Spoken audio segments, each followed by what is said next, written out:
Now recognizing the ranking member for opening statement. I yield to the ranking member for an opening statement. Good morning, Madam Chair. Thank you, Madam Chairman. Distinguished gentlelady from California, Mary Bono. Gentlelady is recognized. Chair now recognizes the lady from California is recognized. I'm pleased to introduce Congresswoman Mary Bono, former U.S. Representative for California's Inland Empire and Desert Region from 1998 to 2013. Mr. Speaker, I yield myself such time as I may consume. Gentlelady is recognized. Welcome to Sagely Speaking. I'm your host, Mary Bono, and I'm so happy you're here. On this podcast, I hope to bring you insightful conversations with a variety of guests from all walks of life, people with stories, wisdom, and perspectives that inspire and inform. If you enjoy the show, please subscribe, and if you feel inspired, leave a 5-star rating. It helps us reach more listeners like you. Now let's dive into today's conversation. I am so honored to be joined by today's guest, or this episode's guest, Admiral James Stavridis. I am floored. I've been intimidated and overwhelmed. My weekend was stressful on trying to prep for this phone call or this episode. And you know, it's funny, I over-prepare sometimes. And then I went, forget it, just talk. He's a pro. He'll talk me through everything that I'm going to ask him, whatever it might be. So Admiral James Stavridis, he graduated from the United States Naval Academy in 1976. And while he was in the Navy, he served as the commander of United States Southern Command, and that was from 2006 to 2009, and commander of the United States European Command and NATO Supreme Allied Commander Europe from 2009 to 2013. And he is the first naval officer to have ever held these positions. He has published 14 books is the count I have. My guess is it's more since then.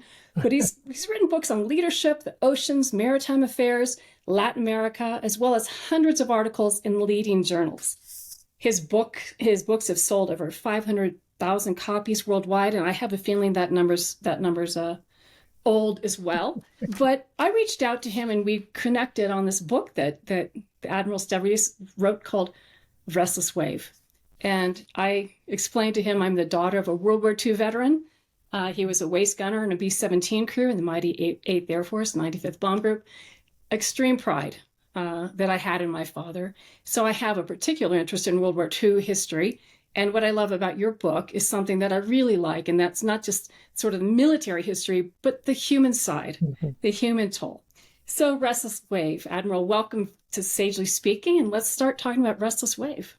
Gosh, so kind, and thanks for having me on. And as I said a moment ago, thank you for your service in the Congress. It is a challenge to go into government, whether you're doing it in the military, as a diplomat, in the CIA, in the Congress. It is an act of service, and I thank you. And I think both of us would encourage anybody listening to the podcast to find time to carve out serving your community, your nation, your state, your city. So an honor to be with someone who has pulled more than her share of the load in Washington. Hey, the book is a joy to me because, as you said, Mary, it's historical fiction, but I hope it captures love and war. It kind of has a steamy love triangle embedded in the middle of it. All these are the realities of going to war. And it's set in the early 1940s, kind of starts off in Key West. You see Ernest Hemingway at the prime of his life, shifts to the Naval Academy where your husband and I both went to college, if you can call going to the Naval Academy college. And it then tracks a protagonist and his roommate out to Pearl Harbor in the days before the attack on Pearl Harbor. So it's kind of they know war is coming. It's kind of motorcycles and learning to surf and eating shaved ice on the North Coast. It's all great. And then boom, Pearl Harbor happens and suddenly they're plunged into the hell of war. In the midst of all that, and I'll kind of wrap it here because everything I've told you is kind of the first part of the book, but in the middle of the war kind of accelerating, both of these two young Navy officers become deeply, deeply entangled with the same woman. And how that resolves and the realities of that, I think, are sketched out in very real ways. So The Restless Wave, it's really a book about both love and war, set a long time ago, but I think the lessons in it are timeless. what I love so much about it, and again, I'm in the middle of it, and I won't tell you what point I'm in, but is you really develop the character, especially the lead character, so beautifully. And you definitely begin a bond, and you're interested in his story, and you're compelled, you're drawn into the book. And I felt that through. I told my husband last night, I felt like I was, walking up the brow with him onto the ship, and I could feel every step. And I think that's such excellent character development. And then what I love, and I want to know your thinking on incorporating real people into the story. Ernest Hemingway, you've got the famous surfer Duke. Kamehameha, yeah. Yes. So how do you work these characters, these real life characters into your story, and why do you choose the people you choose? What a wonderful question. And I think you've really put your finger on the challenge of historical fiction. It's that we know how the story comes out, right? We know the United States is going to win the war. We know Ernest Hemingway is going to be an enormous, big-time selling author. We know so much of the storyline. And therefore, I think the temptation as a writer of historical fiction is to have your character meet all the cool people, and suddenly the character is meeting not only Ernest Hemingway, but also William Faulkner, and somehow Steinbeck ends up in the novel, and you're walking your way through American literature, and that's before he goes to Washington and meets FDR, and that's bad historical fiction. So I think the trick, and what I've tried to do in the book, is to kind of sprinkle some of those real characters, the ones that I find particularly compelling, along the road, if you will. And you correctly point out Ernest Hemingway, who I think everybody knows. I'll give you one other example of it. Very different character, a man named Doris, nicknamed Dory Miller, African-American, big guy, championship boxer of the Pacific Fleet, came out of Texas, hardscrabble early years, joins the Navy, and becomes a hero on December 7th, 1941. He leaves his normal mess station, which is down in the cooking area for the officers. He charges up to the bridge, then he ends up on an anti-aircraft gun and shoots down a couple of Japanese Zeros. He gets the Navy Cross. It's a big deal. Tragically, 2 years later, he dies. You kind of follow that storyline. You get to know him. He was in real life an extremely likable, affable, kind, thoughtful person, kind of a giant of a man who would protect his shipmates. And, I'll conclude, tragically, he dies in the war. But the good news, Mary, and you'll appreciate this from your days in Washington, the Navy just decided to name our next nuclear-powered aircraft carrier after Dory Miller. These are the carriers named after George Washington, Abraham Lincoln, John F. Kennedy, Harry S. Truman. The next one is going to be named the Doris Miller after an African-American Navy petty officer. That's a pretty good ending to the story. Absolutely. Forgive me, I did not know he was a real character. But I will tell you, when you introduce him, you do a fabulous job of pointing out that he's a gentle giant. Yeah. A loving, kind, gentle giant. You also pointed out that, he was not allowed to serve in a combat role because days were different then. And yet, when duty called, up he went right to the guns and, picked up arms and fought and received a medal for it. Yeah. So it's just a wonderful story. And by the way, a movie that I actually recommend, and I know you know a lot about the entertainment world as well as government and a lot of other things, but a movie I strongly recommend is Pearl Harbor, the most recent version. Ben Affleck plays the lead. I think it's his best role ever. Maybe not the highest bar to get over, but it's a great role for Ben Affleck. He's a fictional character, but Dory Miller is brought to life in that film, and it's played by Cuba Gooding Jr., who's a wonderful African-American actor, and he just captures that role and puts it to life on the screen with all its heroism. A lot of heroes on that day on Pearl Harbor, and I try to honor them and bring their stories to light. And again, back where we started, that's kind of the role of a writer of historical fiction.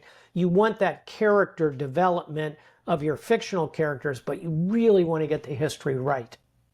Well, I learned something, and I remember seeing that movie. I remember being blown away by the CG and how far. I think it was the first really effective CG use in a military movie that I remember. And so I will rewatch it again and connect the dots on this character played by Cuba Gooding Jr.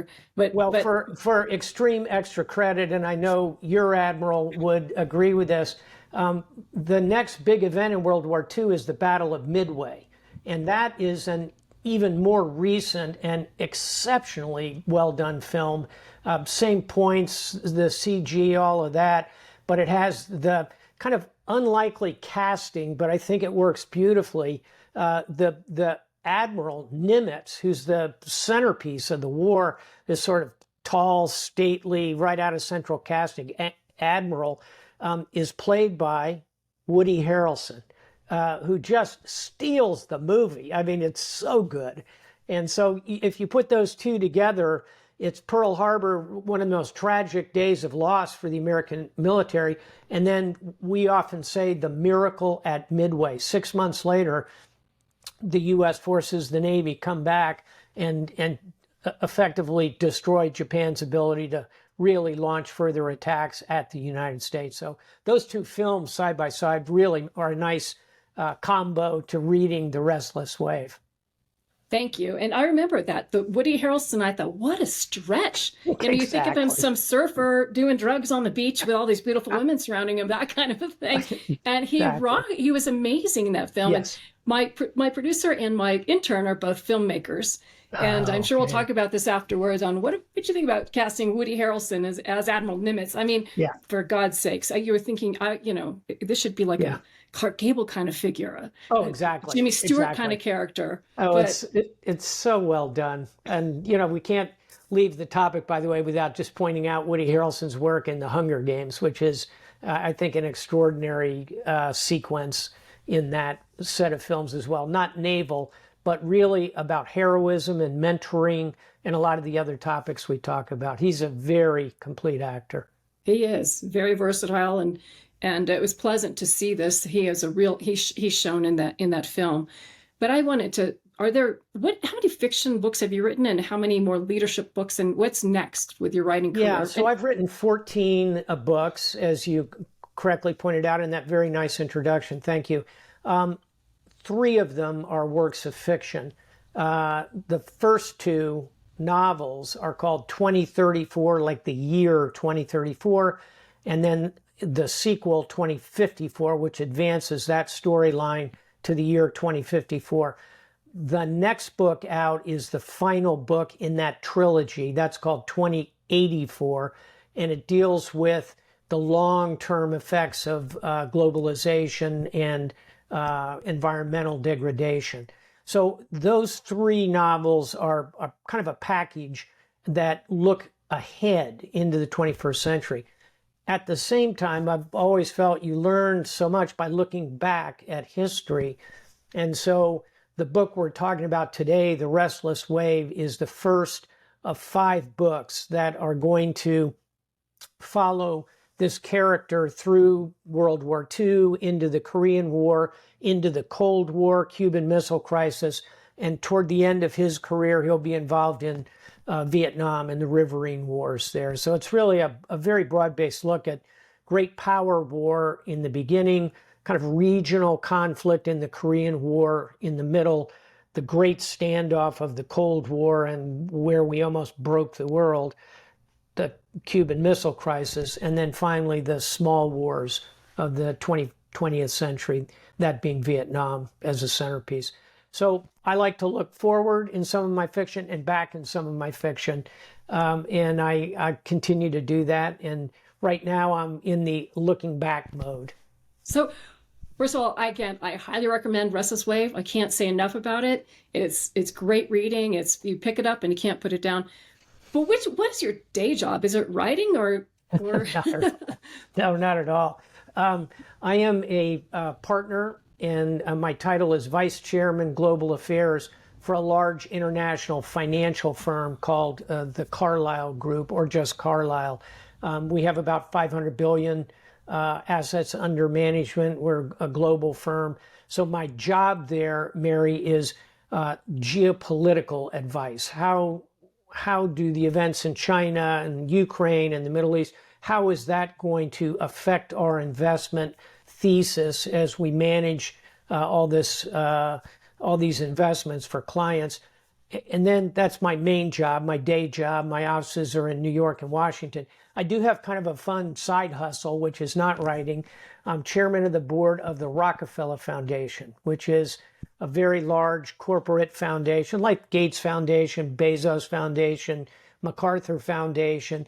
Ours is the first of those, the first charitable trust established in the United States well over 100 years ago. So my job there is make decisions about where to distribute charitable activities. I'll give you an example. We're working on electrification of sub-Saharan Africa, bringing power into these small villages. We're doing lots of projects on hunger and food here in the United States. We have a big presence in India. So those are kind of my real day jobs, if you will. International finance, and then chairman of the board of the Rockefeller Foundation. The first one pays the bills. The second one is all about giving back. And your entry into the pearly gates, right? Giving back. But, I didn't thank you for your service up front. You thanked me for mine. And I was actually so humbled, thinking I'm going to listen to that part of this podcast over and over and over. But thank you for your service and your leadership. But if I could take you back a little bit to your years at NATO, what was the biggest challenge that you had to confront at that time? Yeah, unfortunately, a very easy answer. I was the commander of NATO from 2009 to 2013, and I would say 75% of my effort was focused on Afghanistan. I had 150,000 troops under my command, about 100,000 Americans, 50,000 principally Europeans, and we were engaged in fighting the Taliban, trying to get Afghanistan into a stable position and build up an Afghan army and an Afghan police force.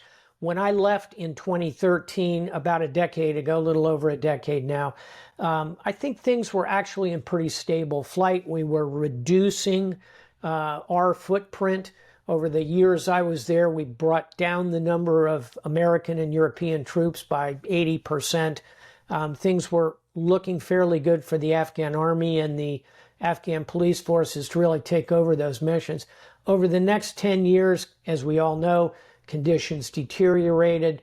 Ultimately, the Trump administration made a decision to really essentially pull out all but a tiny number. And then, of course, the Biden administration came in, pulled out the last few Americans, and then the entire edifice collapsed. So, unfortunately, Mary, my 75% of my time was focused on Afghanistan. And then the remaining 25% was in the Balkans. We had major peacekeeping operations. We had a 6-month conflict in Libya, you might recall, which ended in the overthrow of Gaddafi. And we ended up also combating quite successfully piracy off the east coast of Africa. So it was a busy 4 years, but principally I was focused on Afghanistan, and it breaks my heart to watch how that has ultimately turned out a decade later. I like to look back, not to assess blame sometimes on a person, and I'm not trying to do that at all, but I do like to look back and wonder where we had policy failures. And I am somebody who's been very involved and interested in drug abuse prevention, especially the opioid and fentanyl crisis. And I'd love to get to that a little bit later. But when you look back in Afghanistan, and I was in Congress at the time, so we debated, how do we treat the poppy eradication? Yeah. And are the farmers going to turn against us? Or what do we do? How do we manage that? Do you have second thoughts on our decisions on how to handle the poppy eradication programs? Yes, I do. And I think you're right. The two principal dark sides in the Afghan body politic were the drug trade, and then its evil twin, which is corruption and bribery. And these are two dark forces that became deeply intertwined in Afghanistan.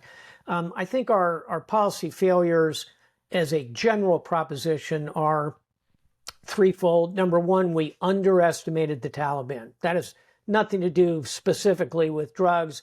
And the Taliban, by the way, have at times encouraged the drug trade and at other times have cracked down on it quite viciously.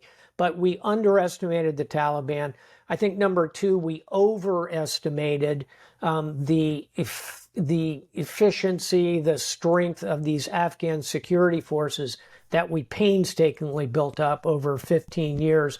And in the end, they collapsed. We, particularly the military, have to own that. We failed to inculcate a real ethos inside those forces. And then number three, your point, I think we failed to address the drugs and the corruption piece sufficiently. So how could we have done those things better?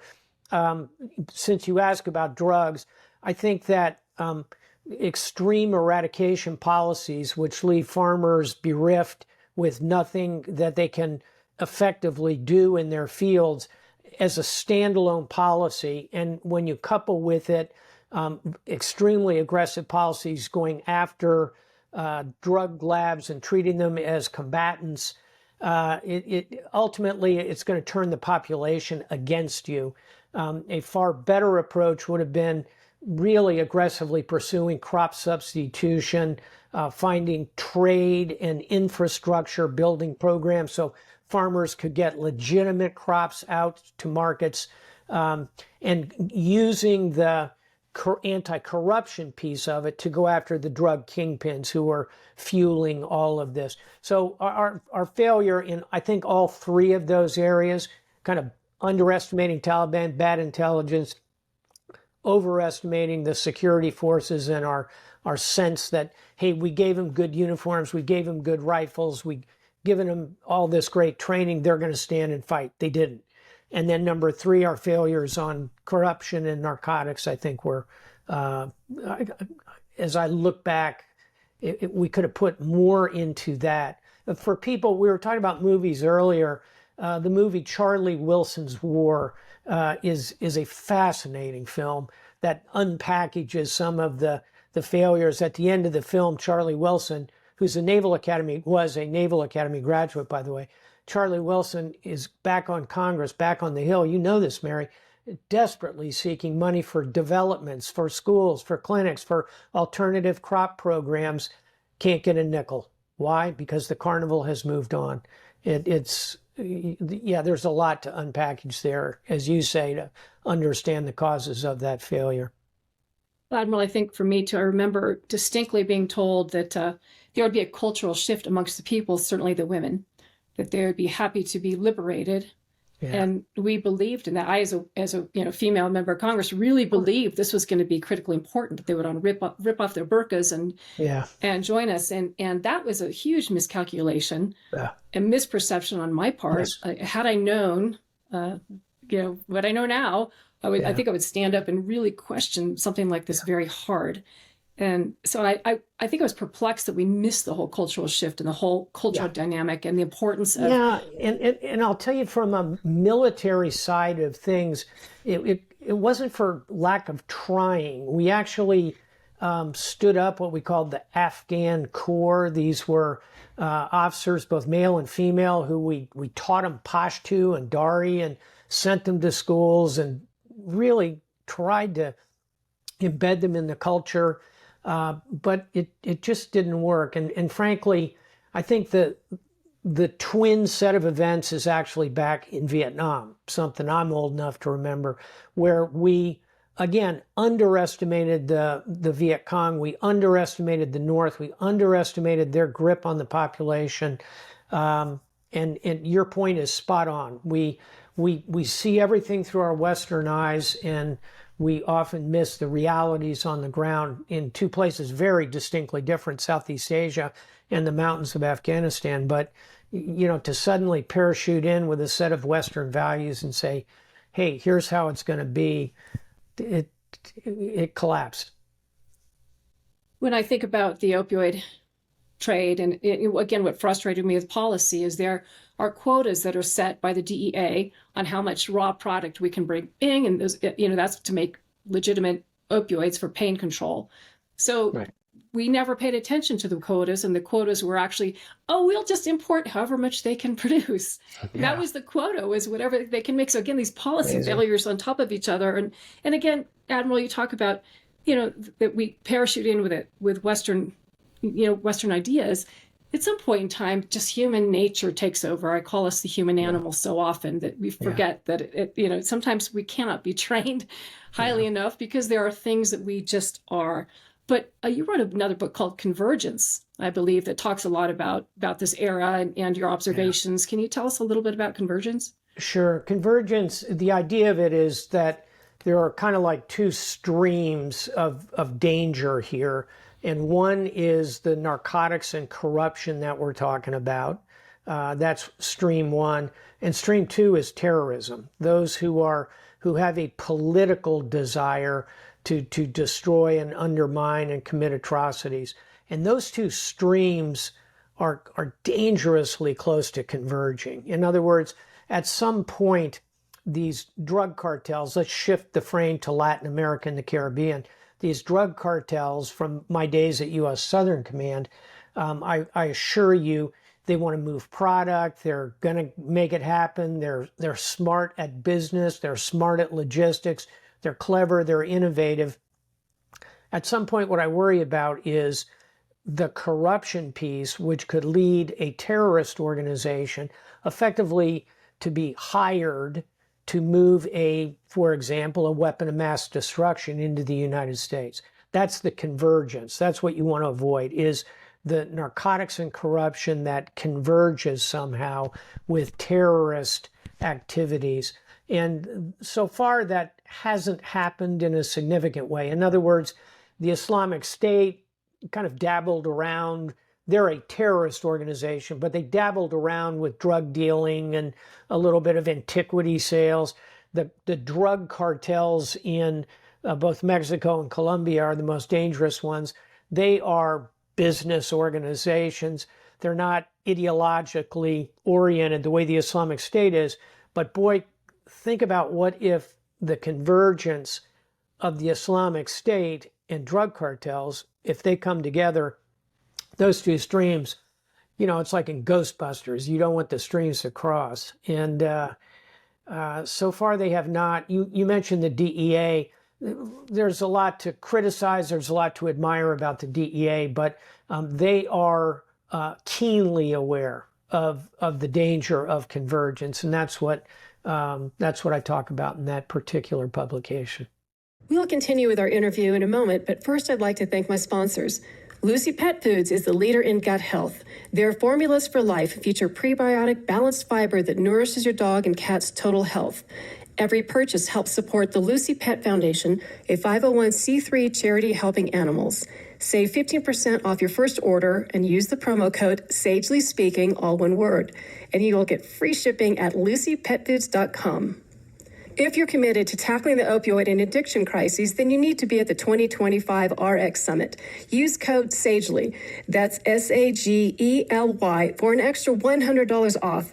Join top experts and professionals as we share strategies for prevention, deflection, treatment, and recovery.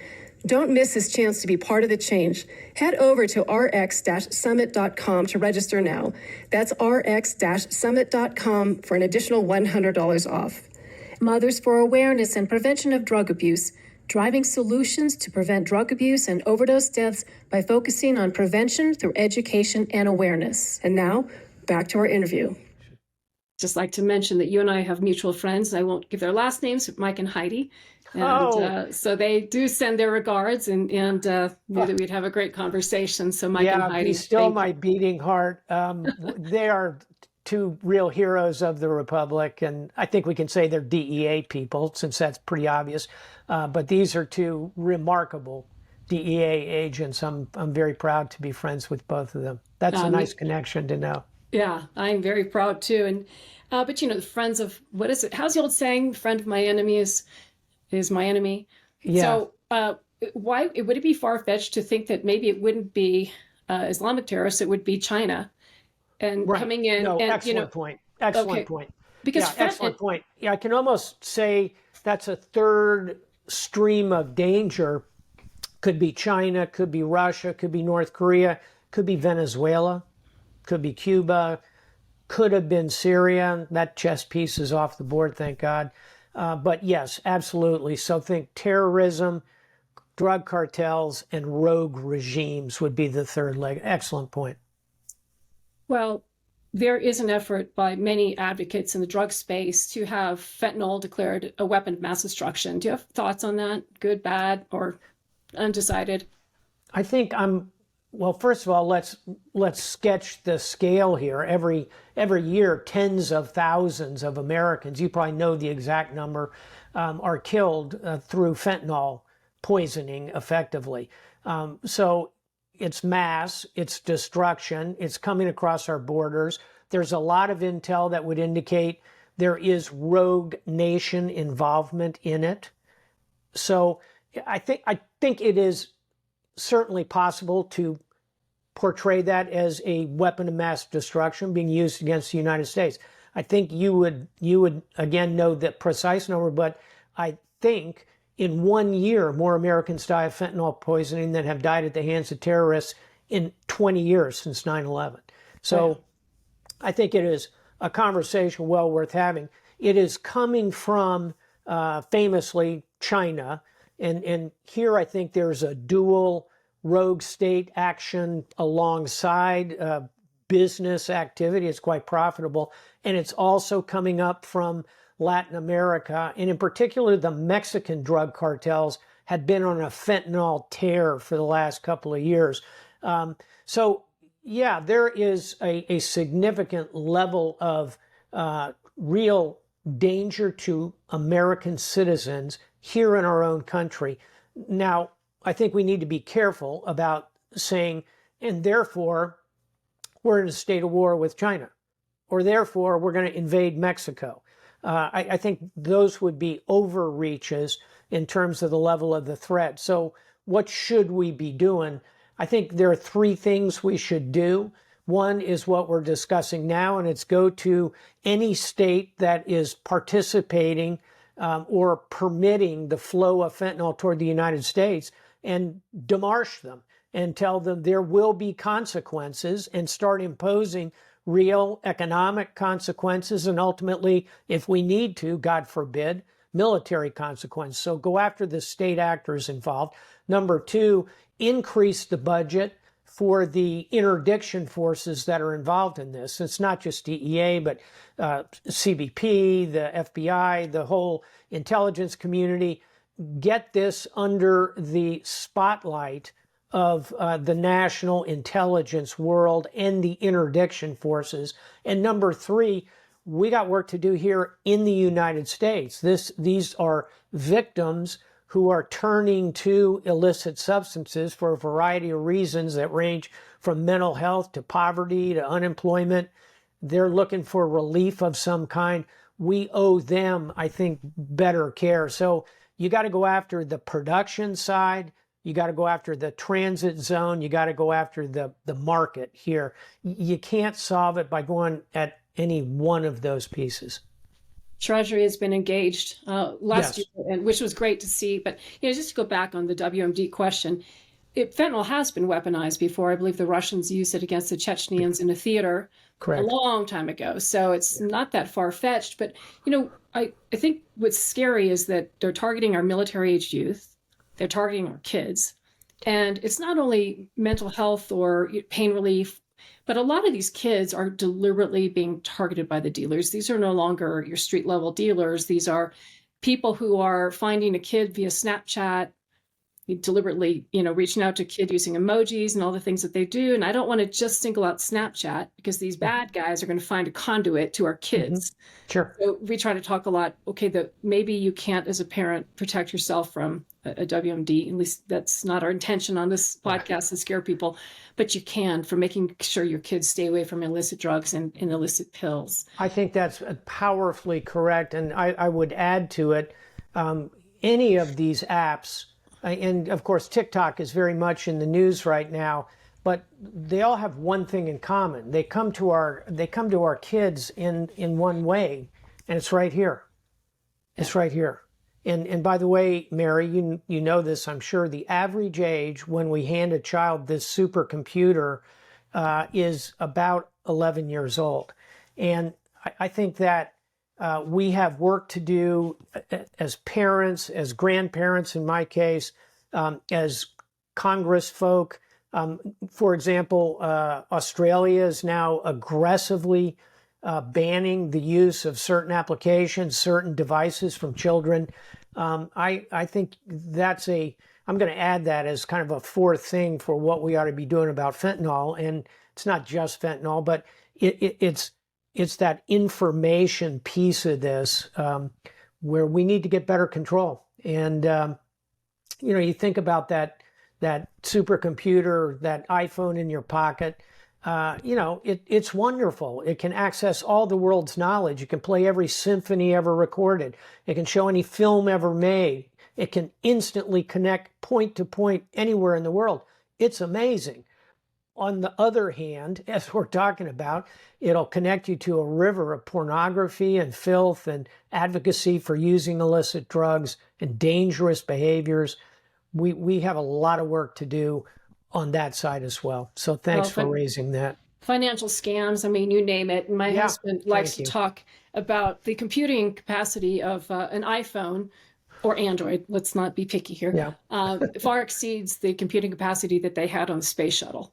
Yeah. And you think, as you said, this is in the hands of your 12-year-old, and oh my goodness, what does this mean? And I do hope that Congress continues to investigate and talk about privacy and threats. But if we can fast forward, we're recording this, we're talking right now just before the change of the administration. We're going to have a new president.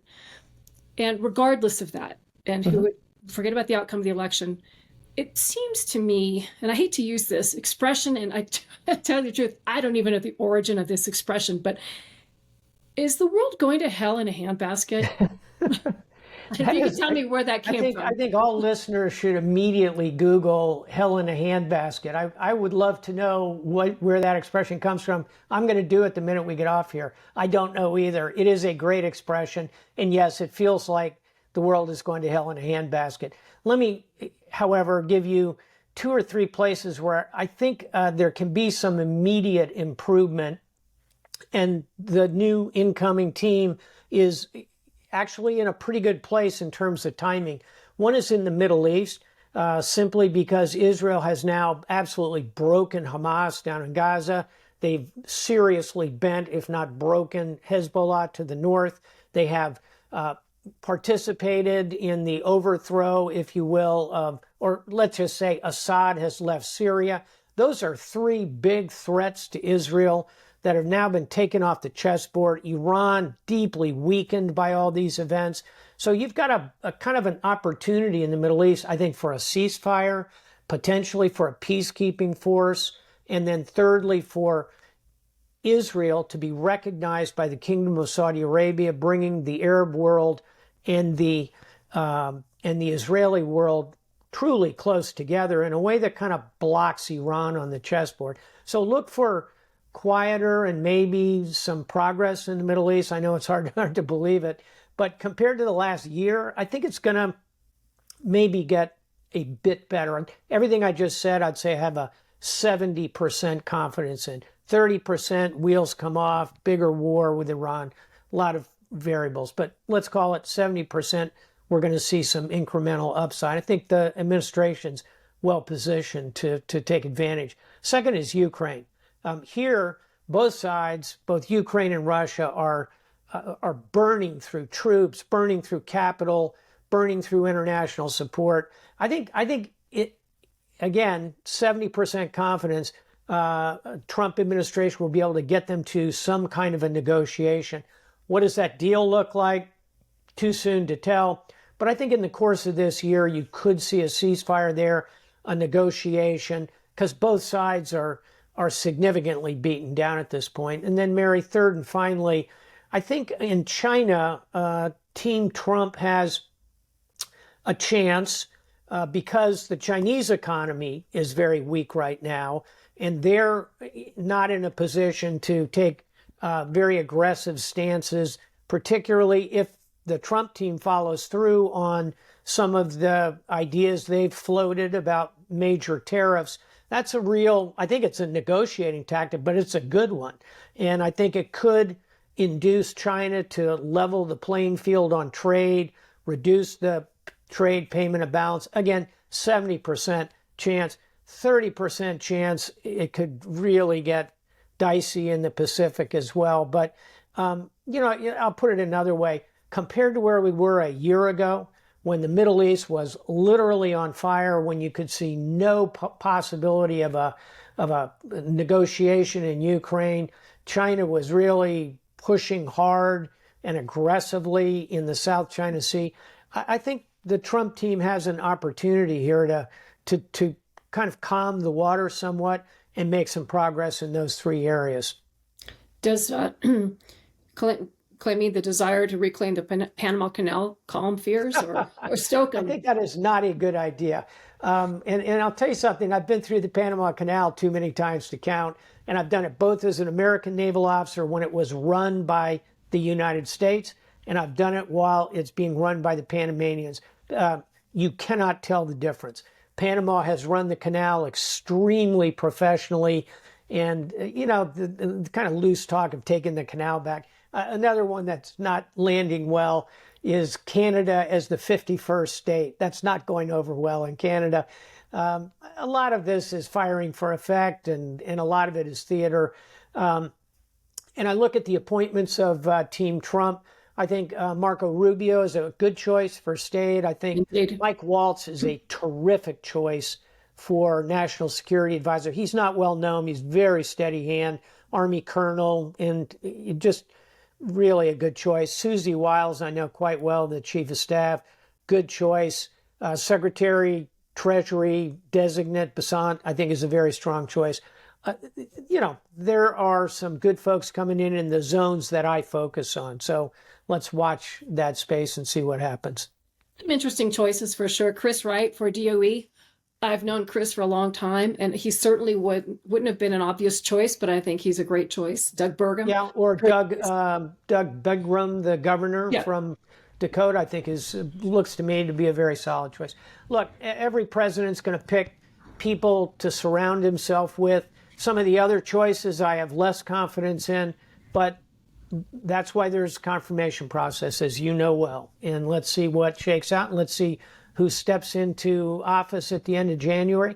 And let's hope, at least in the sphere we're talking about, the international world, we can start to do some good. Absolutely. One quick question for you.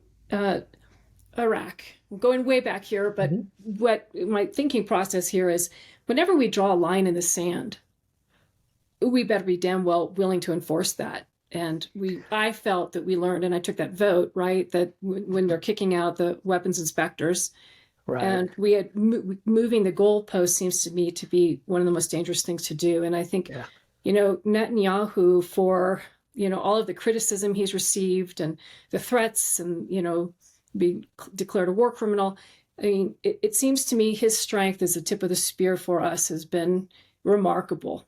And I don't say that lightly, and I don't say it easily, because I know a lot of people have died and are suffering. I think about that often.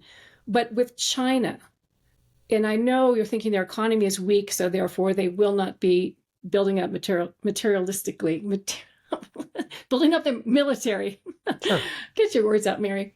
However, it seems to be their ethos that they're so focused on it. They're so focused on naval dominance. They're so focused on, and will there be a line in the sand then? And should we really be careful never to draw an ironclad line in the sand? We should not declare a red line and then not enforce it. And I think the most salient example of that, and I fault the Obama administration for this, is on chemical weapons in Syria. We walked away after having said to Assad, if you use chemical weapons against your people, you are gone. That's a big deal thing, to set out a red line like that and then not do anything about it. So that question, relatively easy to answer. There are times when you should have a red line, but there's not an obvious one to me at the moment, either in China or in the Middle East or in Ukraine. I think all three of those situations are still at the point where negotiation helps, where having a plan helps. In terms of China, we do need to increase our naval forces because China is dramatically increasing their capabilities in that regard. We need to, as you and I were just talking about, have an information and tech strategy that allows us not to be taken advantage of, not to have our population manipulated. All of those are very real concerns. They're still at the stage where we can negotiate without simply saying, hey, you do it our way or we're going to blow up your country. That's generally speaking not a very good outcome for us or certainly for the nation that we end up targeting. Hey, as we wrap up, because we've talked a lot about a lot of challenges and things that are going wrong, let me tell you a couple of things that I think are actually going pretty well. And the first one is that the United States still enjoys very strong alliances around the world. We have this NATO alliance, very capable. We have very strong alliances with Japan, South Korea, Australia, New Zealand, Philippines, Thailand. I could go on and on. We have this network of alliances around the world that's really unheard of in human history in terms of the scope and the scale of it. That's a powerful force for good for the United States. I think number two, something that's going well is energy and energy production. We've got to, I think, obviously pursue renewables, but we are the world's dominant energy producer at this point. It's a real capability for us. Number three, technology. You know, love him or hate him, Elon Musk is a genius. And the point is, he is only an example of these belts of innovation that are built in Silicon Valley and Austin, Texas, and Route 128 in Boston and Miami. Number four, we are this continental powerhouse of a country. Our demographics are good. People want to come here. And yeah, I get it. We got to control our border. That's table stakes. But one of our great advantages is that people want to come here. As a four-star admiral, I visited 100 countries. Every American embassy, there's a line of people around the block who want to come here. And by the way, those are the smart, innovative, dynamic people. So we've got a lot going for us here in the United States. Our biggest challenge, I know you'd agree with me, are our internal divisions and the degree to which we can get over the election. And listen, if your candidate won, don't gloat about it. And if your candidate lost, don't whine about it. No one wants to hear either of those. What we ought to be doing is saying, look at that basket of alliances and capabilities and all that I just sketched out, take pride in it, and let's figure out a way to, have disagreements about policy and arguments. Let's get away from the bitter acrimony, the finger pointing, all that nonsense. If we do that, I think the future is very bright for our country, and I am cautiously optimistic we will do that. Well, I love that, and especially because a lot of this discord is being pushed by adversaries and on both sides, and that's not helping anything. But I love that you've taken us to a positive place to end on a positive note. I think it is important to recognize and not be so myopic on the election and how we're feeling today or what the headlines say today that piss us off on our own feed, right? Oh, totally. So thank you so much for giving us a sense of optimism. And you're right. And I think more and more countries do want to align with us as they see as the world turns.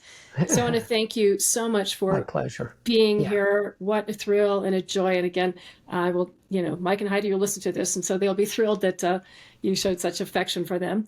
And I've got to just do one thing on Mike and Heidi, and you'll get this because you know them. These are two, very attractive, very tall, very stylish people. And at my daughter's wedding, they came and they dominated the dance floor. They were no. Well, I could see Heidi doing that, but Mike, really? Nope, he's quite good out there. That's right. Awesome. Well, thank you so much, Admiral. Yeah. And I look forward to seeing you and watching you and finishing Restless Wave. Again, pick it up. I have it on my Kindle. Buy it wherever you buy your books and download them. And we look forward to connecting and staying on top of a lot of things together. So thank you for joining us on Sagely Speaking. And thank you to my listeners for joining us. I hope you found today's episode as fascinating as I did, and also positive, a lot of positive energy about a perspective on the future from a man who knows it, both from a business perspective and the military perspective. So to my sponsors, thank you. Couldn't do this without you. And until we meet again here on Sagely Speaking, be well.